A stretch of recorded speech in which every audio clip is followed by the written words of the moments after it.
Eric Larson was one of the great Disney animators, and he was one of the 9 old men. And Eric Larson directed this sequence where Aurora, Briar Rose, Sleeping Beauty, meets the prince for the first time.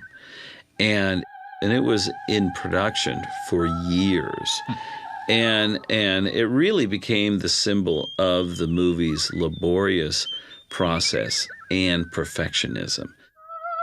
Eric wanted to pull all the stops on this one and realizing that this was such an important sequence, where the boy and the girl fall in love, basically.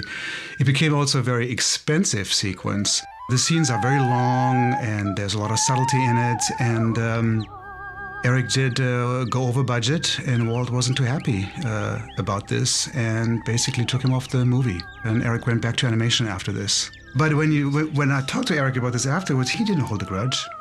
He went right back to animation and did those little puppies and animations. That was fine. But a lot of us who knew Eric, we look at this sequence and we think of him when we see it. He was the one animator that raised his hand and says, I will take on the training of all the new artists coming into the studio. And so all of us who were lucky enough to come into the Walt Disney Studios in the late 70s and early 80s had Eric Larson as our mentor. Walt again scored a bullseye in casting Mary Costa, this very talented young singer who was pretty new to Hollywood at the time, though she had done some work on television, on live television in those days, and was studying for a serious opera career, which she later pursued. But there's a lightness to her voice, and there's a charm to her voice. And a very pleasant tone in her voice. Now, I understand she comes from the South, so she started out bringing a little bit of a Southern accent to the first to the first voice recordings. And then Walt talked to her and said, we can't do the Southern Belle here. You have to sort of find a medieval, mid-Atlantic type accent, which she had to work on. But which she did, because she was smart and she was hardworking. Yeah. And she so respected and admired Walt that she was happy to take his direction. But she does both the speaking voice and the singing voice, and equally well.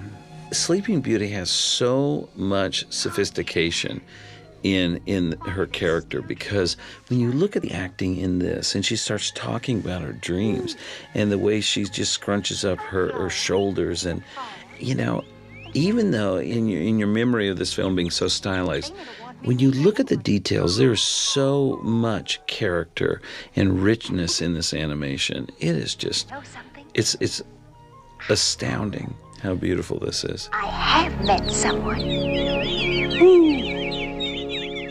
These backgrounds are exactly, Andreas, what you were saying about. Look at every leaf, every knot on that tree, every detailed moss is just so beautiful and so detailed. And look, the characters still read wonderfully against those detailed backgrounds.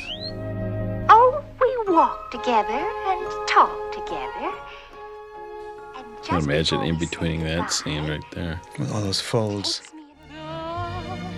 When she did that spin, when she's first dancing with the animals, she does a spin, and the skirt does exactly what a skirt like that would do. It'd spin out, but not all the way conical. It kind of got caught in the cylinder shape.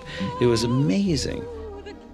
The first time I saw the live-action reference for Sleeping Beauty, I just looked at her folds and her drapery, and it looked just like in the movie. And then I found out that Mark Davis's wife, Alice Davis, did the costume for the live-action. That was the first thing she ever did for Disney, wasn't it? It was, and it looks just like the drawings, because she thought graphic, in a graphic way. Did once upon